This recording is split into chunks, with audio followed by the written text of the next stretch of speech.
Hello guys, welcome to tutorial.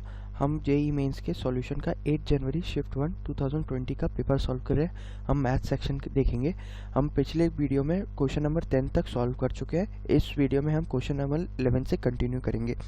ठीक है, तो हमें क्या बोला है? हमको बोला है कि इस क्वेश्चन में फॉर ए ग्रेटर देन 0 दो कर्व दिए हैं, y square equal to a x और x square equal to a y. ये दो कर्व क्या है? ये आपके दोनों कर्व क्या है? पैराबोला। और मुझे ये बोले कि ये दोनों कर्व किस पॉइंट पे मीट कर रहे हैं? ओरिजिन और पॉइंट पी पे। तो मैं इसका डायग्राम बना लेते हैं। ये मुझे अगर एक्स कोऑर्डिनेट ये ले लेता हूँ, मैं वाई कोऑर्डिनेट ये ले लेता हूँ, तो मेरा एक कर्व क्या दिया है? Y square equal to 4ax, y square equal to a x दिया है, तो उसका कर्व कैसा रहेगा? ऐसा। दूसरा कर्व दिया है मुझे क्या? X square equal to a y, x square equal to a y, तो उसका कर्व होगा ऐसा। मुझे क्या बोला? एक पॉइंट है ओरिजिन, दूसरा पॉइंट कितना दिया मुझे? Point P. ठीक है, अब मुझे क्या बोला है कि let x equal to b intersect the chord OP. OP की कॉर्ड कितनी हो गई? ये वाली लाइन, ये वाली लाइन होगी मेरी ओपी। अभी मुझे बोला है एक्स इक्वल टू बी, मेरा एक line x equal to b अगर मैं बना दूं यहाँ पे, ये क्या है मेरी? X equal to b. ठीक है, ये बोला है कि जो ये है ओपी पॉइंट पे इंटरसेक्ट करेगी। ये पॉइंट मेरा कौन सा हो जाएगा? ये वाला पॉइंट हो जाएगा मेरा पॉइंट क्यू। ठीक है, और जब ये आर एक्सिस पे, जहाँ पे मतलब एक्स एक्सिस पे जहाँ पे पॉइंट काट रही है, इस पॉइंट को क्या बोल दूंगा मैं? आर। ठीक है, रिस्पेक्टिवली। और फिर क्या बोला है? X equal to b bisects the area bounded by the curve C1 C2। अब देखो, जो ये C1 C2 का एरिया है वो कितना होगा? ये वाला, ये गोल वाला जो एरिया है ये रहेगा। मुझे बोला है कि जो x इक्वल टू बी है वो क्या कर रहा है? इस एरिया को बाइसेक्ट कर रहा है। तो मैं ऐसा बोलूँगा, अगर r पॉइंट के मैंने कोऑर्डिनेट निकाल दिए तो मैं ये बोल सकता हूँ कि जो ये मैं अगर इंटीग्रेशन इस पार्ट का लूँगा तो वो कितना होगा? इस टोटल पार्ट के एरिया का हाफ। और मुझे क्या बोला है? Area of O Q R, O Q और आर, ओ क्यू आर की एरिया मुझे कितनी दी हुई है? हाफ। तो मुझे ए की वैल्यू यहाँ पे निकालनी है। ए सेटिस्फाई द इक्वेशन, मुझे ये ए की वैल्यू निकालनी है। तो ए की अगर वैल्यू निकाल ली तो मुझे ए इस इक्वेशंस में डालूंगा, तो जिसमें वो सेटिस्फाई करेगी वो मेरा आंसर रहेगा। तो हम कैसे करेंगे? तो देखो, हमको क्या पता है? एक तो हमको क्या पता है कि इसकी एरिया, जो ट्रायंगल की एरिया है, हाफ दी गई है। ठीक है, और मुझे क्या दिया हुआ है कि ये दोनों इंटरसेक्ट कर रहे हैं, तो ये पॉइंट पी के कोऑर्डिनेट कैसे निकालूंगा मैं? मुझे पता है कि ये कौन से कर्व के इंटरसेक्शन पॉइंट है? P, x equal to a y और y square equal to a x. ठीक है, तो मैं क्या डाल दूंगा इधर से? मैं वाई को ना क्या डाल सकता हूँ? रूट ए एक्स। ठीक है, तो यहाँ से क्या लिख सकता हूँ मैं? इसको बोल सकता हूँ, जैसे इधर है y square equal to a, x को क्या डाल सकता हूँ मैं? Under root of a y, under root of a y लिख सकता हूँ, है ना। और इधर से अगर मैं बोलूँ तो ये मेरा ये क्या रहेगा? ए टू द पावर 3/2 बन जाएगा इधर से, और y का क्या बनेगा मेरा? 1/2। तो y को अगर इधर काटा तो क्या बोल सकता हूँ? y रेज़ टू पावर 3/2 कितना आ जाएगा मेरा? a to the power 3/2। तो यहाँ से क्या बोल सकता हूँ? y मेरा कितना बन जाएगा? a। ठीक है, इसका एक और सॉल्यूशन क्या रहेगा? y इक्वल टू 0, जो कि मेरा ओरिजिन, मैं ओरिजिन काउंट करके नहीं चल रहा हूँ, तो मेरा y कितना आ जाएगा? a। अगर y a है तो मेरा x का वैल्यू कितना आ जाएगा? x का वैल्यू भी a ही आ जाएगा। तो मेरा p पॉइंट के कोऑर्डिनेट क्या आ गए? p पॉइंट के कोऑर्डिनेट मैं बोल सकता हूँ a, a आ गए। क्लियर है? मुझे O पॉइंट के कोऑर्डिनेट पता है, P पॉइंट के कोऑर्डिनेट पता है, R पॉइंट के कोऑर्डिनेट निकाल सकता हूँ। R पॉइंट के कोऑर्डिनेट कैसे निकाल सकता हूँ? मुझे x इक्वल टू बी पता है ना, तो R कोऑर्डिनेट क्या हो जाएंगे मेरा?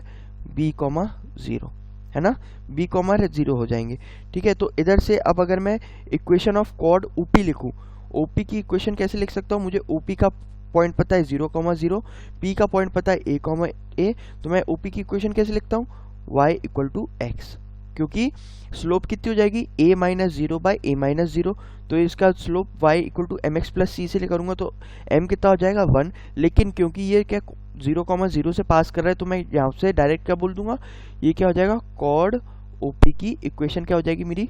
y equal to x. Coordinate find करना चाहूँ तो क्यू पॉइंट का कोऑर्डिनेट कैसे फाइंड करूंगा? क्यू पॉइंट का मुझे एक्स कोऑर्डिनेट पता है कितना होगा? एक्स इक्वल टू बी, क्योंकि ये क्यू पॉइंट कहाँ पे लाई कर रहा है मेरा? X equal to b line पे, तो क्यू पॉइंट का एक्स कोऑर्डिनेट कितना हो जाएगा? बी। लेकिन जो क्यू है वो मेरा ओपी कॉर्ड पे भी मेरा लाई कर रहा है, यानी वाई इक्वल टू एक्स होना चाहिए, तो इसका पाई कोऑर्डिनेट भी कितना हो जाएगा मेरा? बी ही हो जाएगा। ठीक है, तो क्यू पॉइंट का कोऑर्डिनेट कितना आ गया मेरा? B, b. ठीक है, क्यू पॉइंट का कोऑर्डिनेट ये आ गया। आर पॉइंट का कोऑर्डिनेट मुझे पता है, ओ पॉइंट का कोऑर्डिनेट पता है कितना? 0, 0। पी पॉइंट का कोऑर्डिनेट कितना पता है, a, a। क्या दी थी कि जो ट्रायंगल है, एरिया ऑफ ट्रायंगल, कौन सा ट्रायंगल, ORQ, ये कितना दिया था मुझे, हाफ। यानी कि मैं क्या बोल सकता हूँ, ये वाली लेंथ, ये क्या राइट एंगल ट्रायंगल बनेगा इधर, तो ये वाली लेंथ कितनी है आपकी b, क्योंकि Q पॉइंट का ऑर्डिनेट कितना है मेरा b, तो ये वाली लेंथ होगी b, ये वाली लेंथ होगी b। तो मैं क्या बोल सकता हूँ, एरिया ऑफ OP क्या कितनी होगी, हाफ इंटू बेस जो कि b है, हाइट जो कि b है, इज इक्वल टू हाफ। तो यहाँ से क्या लिख सकता हूँ मैं, b स्क्वायर कितना होगा मेरा 1। तो b की वैल्यू कितनी बोल सकता हूँ मैं, +-1। लेकिन क्योंकि b मैं पॉजिटिव x डायरेक्शन में ले रहा हूँ, तो b मेरा क्या लूंगा मैं, 1 ही लूंगा। ओके, तो यहाँ से b इक्वल टू 1 आ जाएगा मेरा।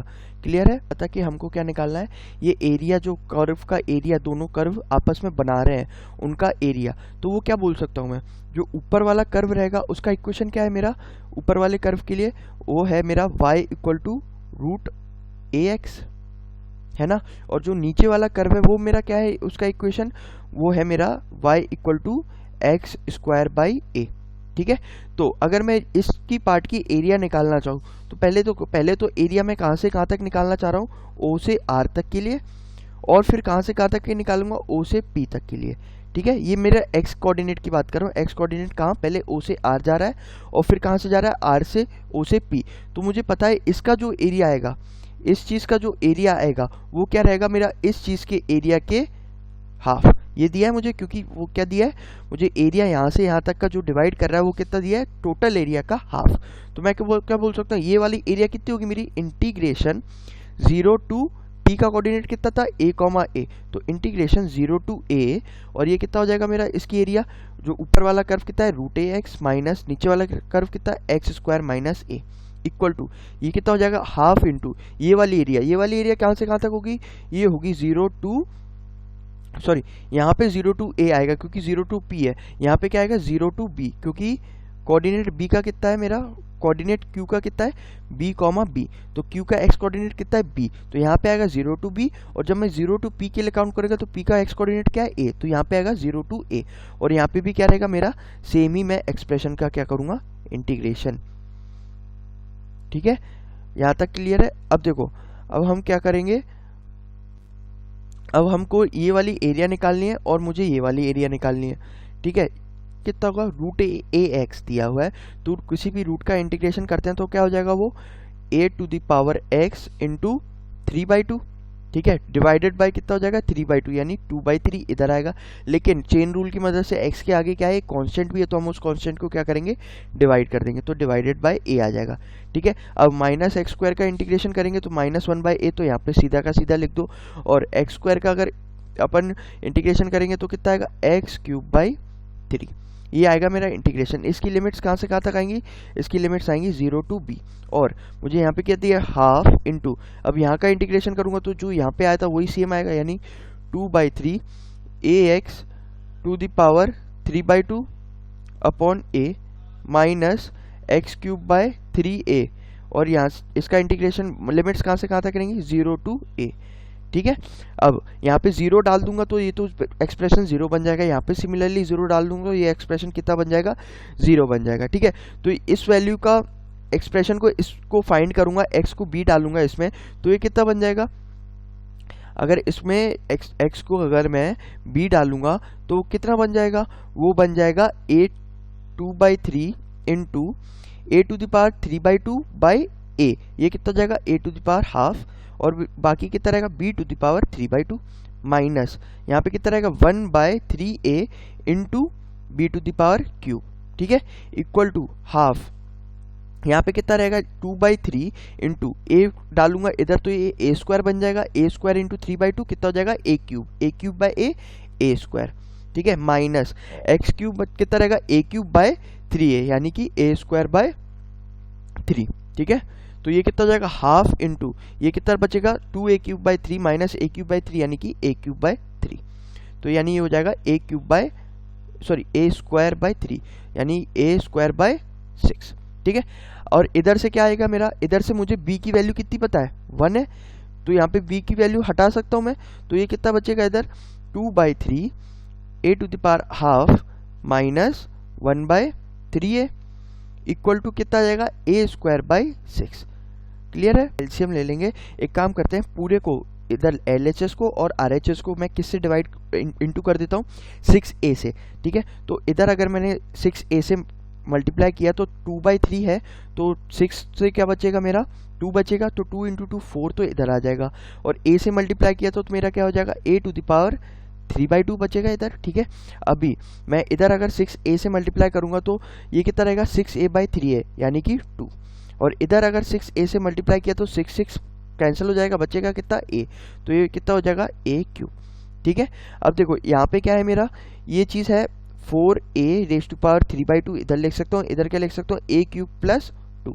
अब मैं क्या कर देता हूँ, दोनों साइड स्क्वायर कर देता हूँ, तो ये कितना जाएगा, 16a³, ये हो जाएगा मेरा a⁻6 + 4 + 4a³, ठीक है। तो यहाँ से क्या लिख सकता हूँ मैं, यहाँ से लिख सकता हूँ कि a⁻6 -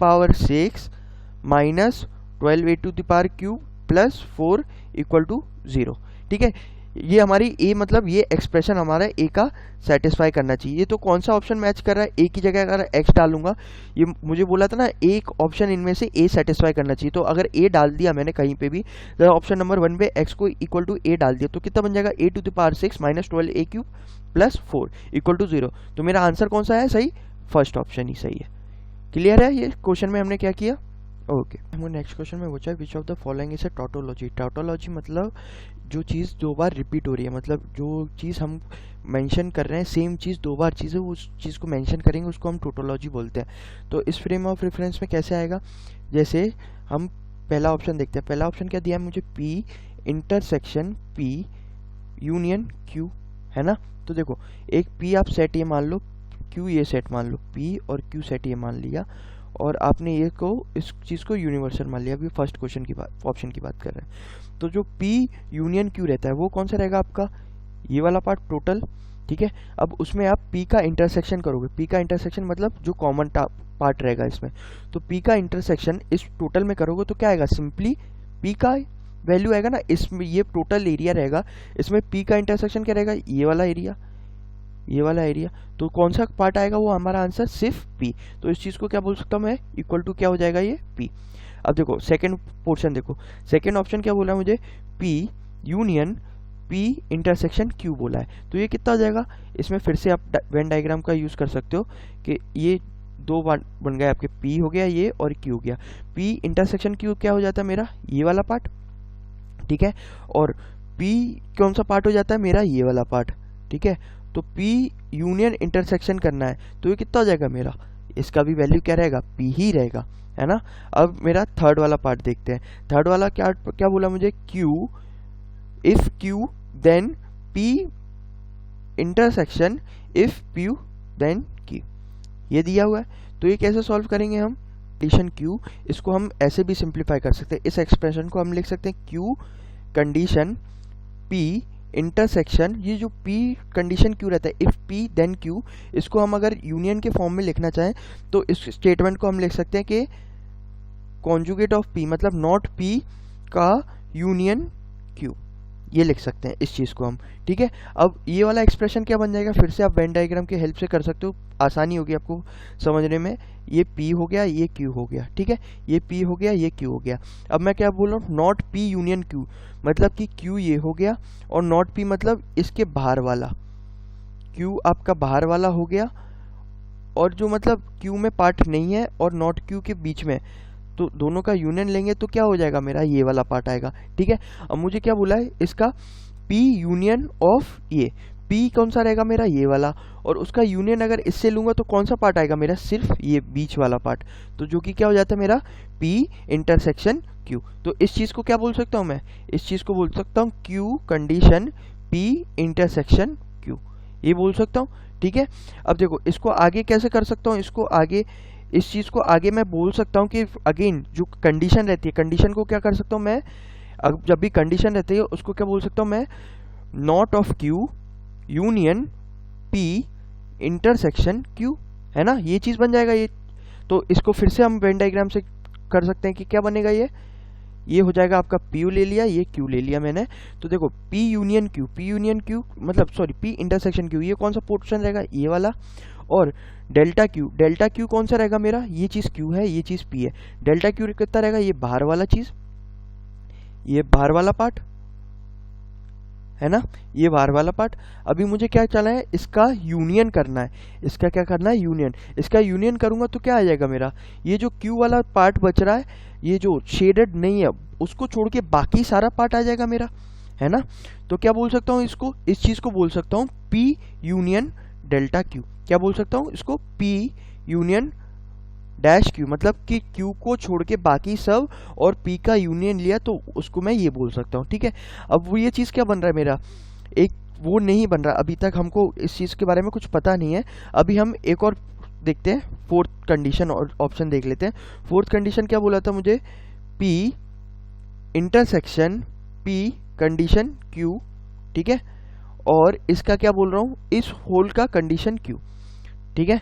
अब देखो यहाँ पे ये P कंडीशन Q है, P कंडीशन Q को मैंने आपको बताया, P कंडीशन Q को क्या लिख सकता हूँ मैं, P मतलब डैश P यूनियन Q लिख सकता हूँ। तो ये कितना हो जाएगा, P union P intersection dash P union Q, ये लिख सकता हूँ। और आपको यहाँ पे मैं ऑलरेडी इस ऑप्शन में बता चुका हूँ, ये चीज़ क्या बन जाती है मेरी, ये चीज़ बन जाती है क्या, इसको तो Q लिखो, ये चीज़ क्या बन जाती है मेरी, P यूनियन Q बन जाती है, P इंटरसेक्शन Q बन जाती है। यहाँ से मैं आपको ऑलरेडी समझा चुका हूँ, ये वाला चीज़ क्या बन जाती है, P intersection Q।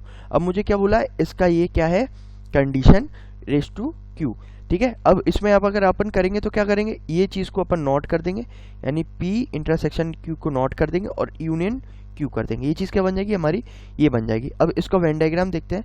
Venn diagram की मदद से मैं क्या बोल सकता हूँ, ये चीज़ हो गई मेरी P, ये चीज़ हो गई मेरी Q, ठीक है। P इंटरसेक्शन Q कितनी हो जाएगा मेरा, ये वाली एरिया है ना, P इंटरसेक्शन Q कितना हो जाएगा, ये वाला एरिया। और मुझे उसको यूनियन किससे करना है, ये चीज़ मेरा Q था, ये Q था, तो उससे मुझे यूनियन कैसे करना है, Q से। Q कितना रहेगा मेरा, ये वाला, Q कितना रहेगा मेरा, ये वाला। तो मुझे क्या करना है, उससे यूनियन करना है, लेकिन उसका इस चीज़ का मुझे ओवरऑल करना है। ये P union P intersection Q था, मतलब ये पतला वाला पार्ट था ना, लेकिन उसका क्या है, नॉट, मतलब इसको छोड़ के बाकी सबका मुझे क्या करना है, यूनियन Q से करना है। तो इसका क्या चीज आ जाएगी, ये चीज़ क्या आ जाएगी मेरी, पूरा का पूरा सेट बन जाएगा। ये इसको यूनिवर्सल ले लो तो ये यूनिवर्सल सेट बन जाएगा पूरा का पूरा। कैसे, ये तो Q तो ऐसा ही है, और बाकी जो P यूनियन Q रहेगा इसको छोड़ के बाकी सब इंक्लूडेड, मतलब ये भी, ये भी, ये इसको छोड़ के बाकी सब, उसका मैं अगर इस चीज़ के यूनियन लूँगा तो क्या मेरा पूरा यूनिवर्सल सेट इसमें काउंट हो जाएगा। तो ये चीज़ क्या हो जाएगी, मेरी पूरी यूनिवर्सल चीज़ काउंट हो जाएगी। तो इसका अगर आंसर मैं बोलूँ तो आंसर कितना आएगा, इसका आंसर जो टोटोलॉजी कर रहा था, टोटोलॉजी मतलब उसका क्या पूरा यूनिवर्सल सेट उसका होना चाहिए, मतलब ये चीज़ का जो भी कंडीशन वगैरह डाल रहा हूँ, इसका आंसर जो होना चाहिए वो यूनिवर्सल आना चाहिए, मतलब ऑलवेज पॉसिबल। तो इसका आंसर रहेगा 4 आपका ऑप्शन। क्लियर है। क्वेश्चन में क्या बोला है, the locus of a point which divides the line segment joining a point, एक पॉइंट दिया है और a point of the parabola internally in the ratio 1:2। देखो तो हम क्या करते हैं, हम एक लाइन पहले कंसीडर कर लेते हैं, ठीक है। इसका जो एक ए पॉइंट इधर बोल देता हूँ, ये क्या है मेरा 0,-1, ठीक है। दूसरा पॉइंट मैं मान लेता हूँ P, ये पॉइंट P किस पे मान रहा हूँ मैं, पैराबोला पे। तो पैराबोला पे अगर x² = 4y दिया है मुझे, अगर पैराबोला x² = 4y दिया है, तो इसके अगर मैं पैरामेट्रिक कोऑर्डिनेट्स लिखूंगा तो क्या लिख सकता हूँ, वो 2t, ओके।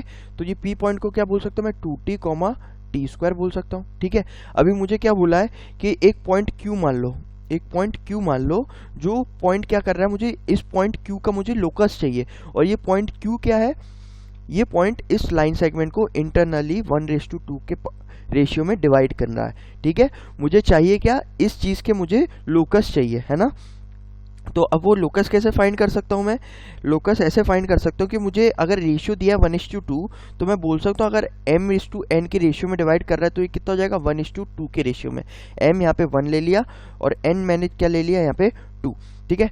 तो अगर मुझे इसका लोकस x' और y' बोल देता हूँ, अगर ये इसका पॉइंट मुझे, तो x' क्या बोल सकता हूँ मैं, mx1 है ना, plus sorry mx2 plus n(x1/m + n) है ना। ये कितना हो जाएगा, mx2 प्लस n(x1/m + n)।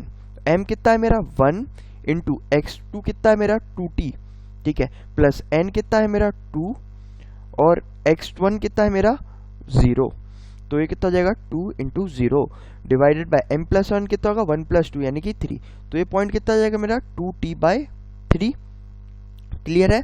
अब ऐसे ही मैं क्या कर सकता हूँ, y डैश फाइंड कर सकता हूँ। y डैश कैसे फाइंड करूंगा मैं, my2 plus n y1 by m plus n। ठीक है, m कितना है मेरा 1, y2 कितना है t² प्लस n कितना है मेरा 2 और y2 कितना है मेरा -1 बाय m प्लस 1 जो कि हो जाएगा मेरा 3। तो यहाँ से क्या बोल सकता हूँ t² - 2/3, ये क्या आ गया मेरा y डैश और x डैश ये आ गया। तो देखो अब अगर मुझे लोकस फाइंड करना है इस इक्वेशन का, तो वो मैं कैसे फाइंड करूंगा, वो मैं फाइंड करूंगा t को एलिमिनेट करके। यहाँ से मेरा t एक्स्ट्रा है ना, मैंने t एज्यूम किया था, तो t मेरा आंसर में नहीं आना चाहिए, तो मैं t क्या बोल सकता हूँ इस इक्वेशन से, क्या बोल सकता हूँ x डैश क्या मेरा 2t/3 है ना, तो t को क्या बोल सकता हूँ, t कितना हो जाएगा मेरा 3x⁻2 हो जाएगा। ठीक है, तो इस y डैश वाली इक्वेशन में मैं डाल सकता हूँ y डैश कितना है मेरा t² - 2/3, जबकि t मेरा कितना 3x⁻2, तो इस इक्वेशन में डालूंगा तो कितना बन जाएगा 9x⁻²/4।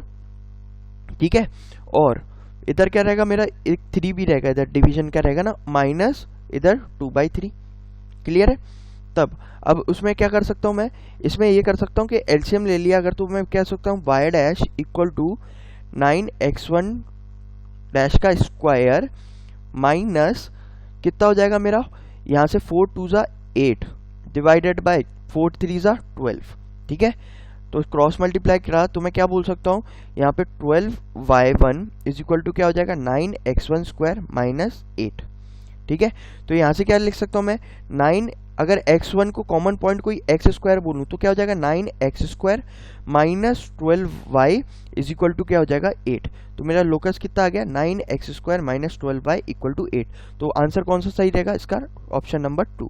क्लियर है। The point at which Rolle's theorem holds for the function की वैल्यू दिया है in the interval 3 to 4 where alpha real number है, मुझे f'' फाइंड करना है। ठीक है, रोलीज थ्योरम जो रहता है ना मेरा, वो क्या रहता है मेरा मीन वैल्यू थ्योरम का ही एक्सटेंशन रहता है। क्या रहता है, मीन वैल्यू थ्योरम का ही एक्सटेंशन रहता है। मेरा मीन वैल्यू थ्योरम क्या बोलता है, मेरा मीन वैल्यू थ्योरम बोलता है अगर एक f ऑफ x है उसमें x a to b defined है, तो मैं f'(c) कोई भी एक पॉइंट रहेगा जो जिसका रेंज क्या रहेगा a to b में रहेगा, वो क्या बोल सकता हूँ f of b minus f of a by b minus a रहता है। ये क्या बोलता है, ये क्या है मेरा मीन वैल्यू थ्योरम। ठीक है, रोलीज थ्योरम मुझे क्या बोलता है, रोलीज थ्योरम बोलता है कि इसी में ना आप क्या करो, अगर f of b equal to f of a रहता है, अगर f of b equal to f of a रहता है तो मेरा f'(c) कितना बन जाता है 0। इसमें c मेरा कहाँ से कहाँ तक होना चाहिए a to b। ये मुझे क्या बोलता है रोलीज थ्योरम, ये हो जाता है रोलीज थ्योरम। तो रोलीज थ्योरम में c कौन सा रहता है, c वो रहता है जिसमें f'(c) कितना हो जाएगा 0, यानी कि f of b equal to f of a होगा। तो अब मुझे अगर फंक्शन क्या दिया, मुझे फंक्शन दिया हुआ है log of e x² plus alpha by 7x, है ना। तो अभी इसका x कहाँ से कहाँ तक वेरी कर रहा है मेरा 3 to 4। तो यानी अगर मैं रोलीज थ्योरम ये चीज़ एप्लीकेबल है तो क्या मैं बोल सकता हूँ f of 3 equal to f of 4।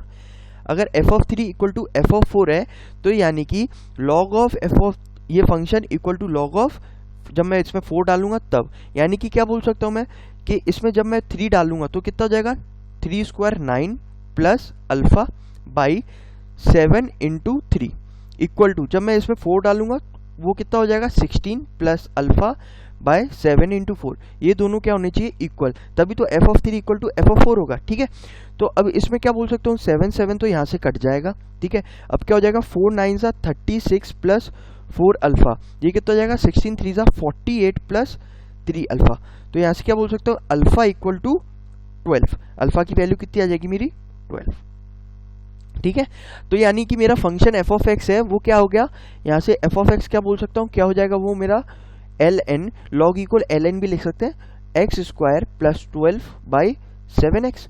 ठीक है। अब एफ डैश एक्स निकालूंगा तो क्या होगा, पहले मैं इस चीज का डिफरेंशिएशन करूंगा, तो ln x का डिफरेंशिएशन क्या होता है 1/x, तो 7x/x² प्लस 12 इंटू मैं अंदर वाले का डिफरेंशिएशन करूंगा, अंदर वाले का डिफरेंशिएशन मतलब चेन रूल लगाऊंगा ना, तो अंदर वाली चीज का भी डिफरेंशिएशन करूंगा, तो अंदर वाली चीज का डिफरेंशिएशन करूंगा तो वो कितना होगा मेरा, वो होगा x² प्लस 2x का पहले डिफरेंशिएशन यानी 2x into 7x minus 7x का डिफरेंशिएशन जो कि 7 होगा, और x² प्लस 12 को मल्टीप्लाई करूंगा, डिवीजन 14x²। ठीक है, ये हो जाएगा।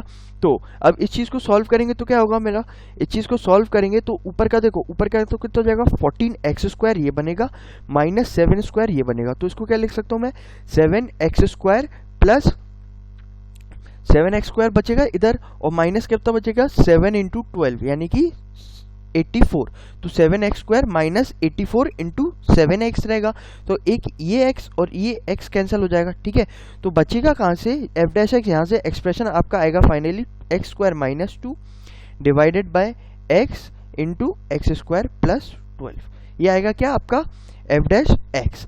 ठीक है, अब लेकिन मुझे क्या बोला है एफ डैश सी क्या है 0, तो इसमें x को अगर c डालूंगा मैं तो बोल सकता हूँ क्या कि c² minus 12 by c into c² plus 12 कितना होना चाहिए 0।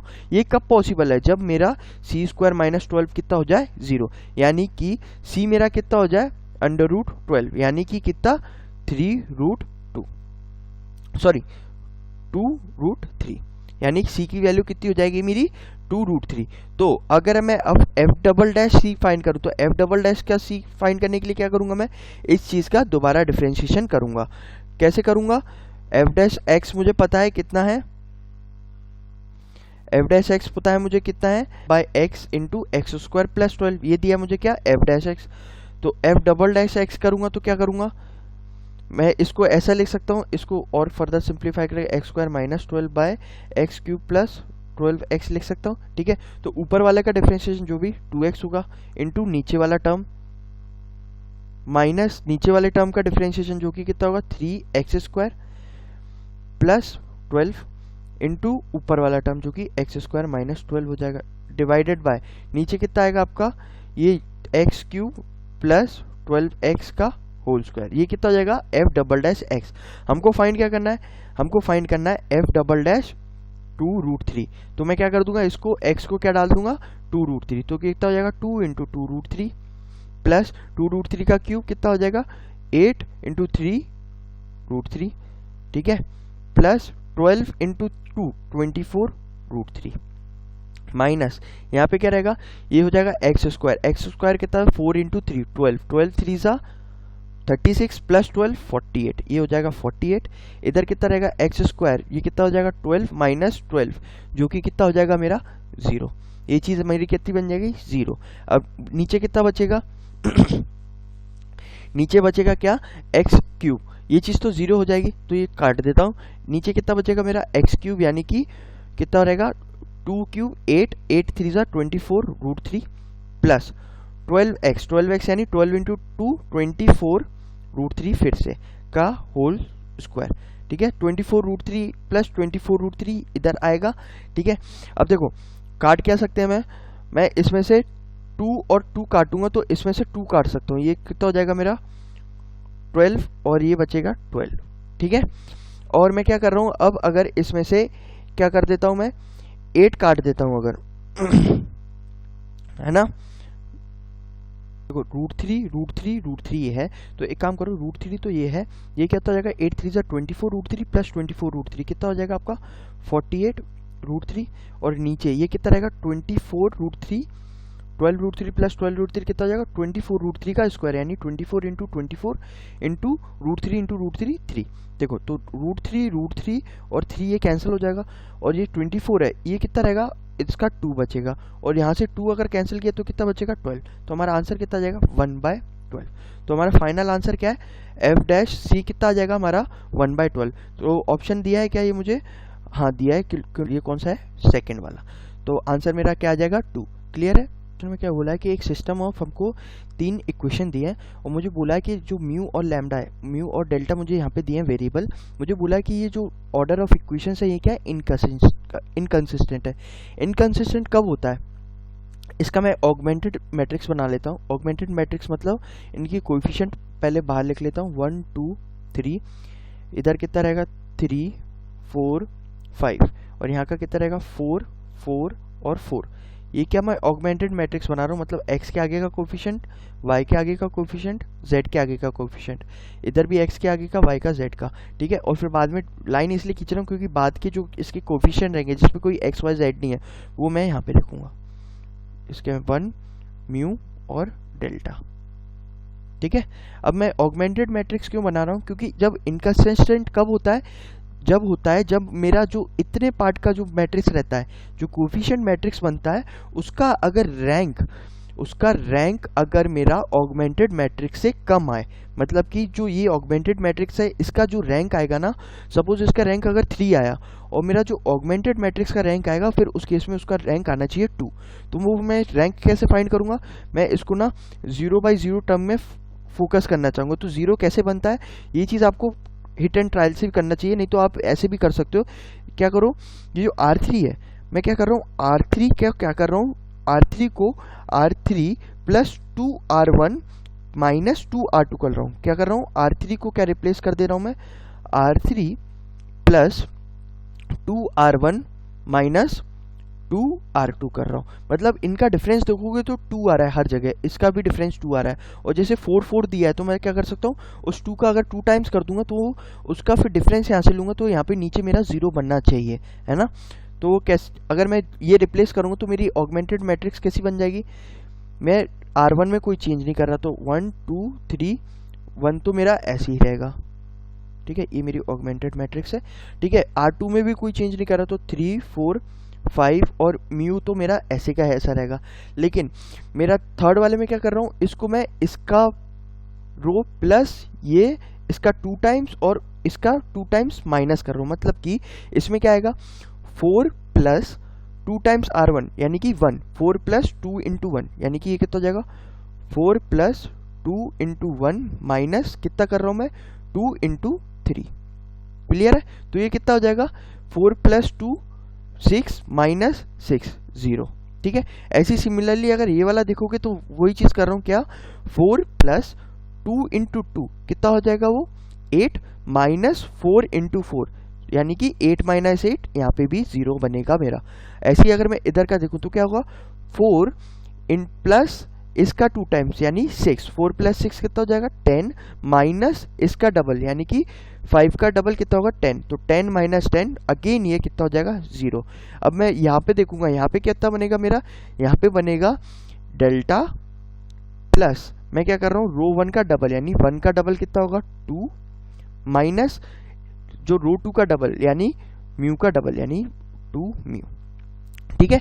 अब आप यहाँ से ध्यान से देखोगे तो हमारा ऑगमेंटेड मैट्रिक्स क्या बन जाएगा 1 2 3 3 4 5 0 0 0 dash 1 mu delta plus 2 minus 2 mu, ये बन जाएगा ऑगमेंटेड मैट्रिक्स। अब अगर मैं सिर्फ कोएफिशिएंट की मैट्रिक्स देखूं तो सिर्फ ये वाला मैट्रिक्स रहेगा। इसका रैंक कितना है मेरा, इसका रैंक है 2, ठीक है। तो मैं अगर इनकंसिस्टेंट कब होगा, इनकंसिस्टेंट तब होगा जब मैं इस ऑगमेंटेड मैट्रिक्स की रैंक क्या बताऊं 3। वो कब पॉसिबल है, जब ये वाला टर्म है वो क्या हो मेरा नॉन जीरो, यानी कि डेल्टा प्लस 2 माइनस 2 म्यू क्या हो जाए मेरा नॉन जीरो, ठीक है। तो यानी कि डेल्टा माइनस 2 म्यू क्या होना चाहिए मेरा नॉट इक्वल टू माइनस 2, यानी कि 2 म्यू माइनस डेल्टा क्या होना चाहिए मेरी नॉट इक्वल टू 2, ठीक है। तो अब म्यू क्या है मेरा ये पहला ऑर्डर पेयर और डेल्टा क्या है सेकेंड ऑर्डर पेयर। तो मैं ऑप्शंस के लिए देखूंगा तो इसमें क्या हो रहा है 2 म्यू माइनस डेल्टा कितना आ रहा है यहाँ पे 2 mu into 1, 2 into 1 minus 0, 2 into 1 minus 0, यहाँ पे कितना आ रहा है 2, यहाँ पे करूंगा तो कितना आएगा 2 इंटू 4 माइनस 6, ये कितना आ रहा है 2, यहाँ पे कितना होगा 2 इंटू 3 माइनस 4, यहाँ पे कितना हो जाएगा 2, यहाँ पे कितना होगा 2 इंटू 4 माइनस 3 जो कि कितना हो रहा है मेरा 5। तो ये नॉट इक्वल टू 2, तो मेरा आंसर कौन सा रहेगा इसमें फोर्थ ऑप्शन, क्लियर है। ओके।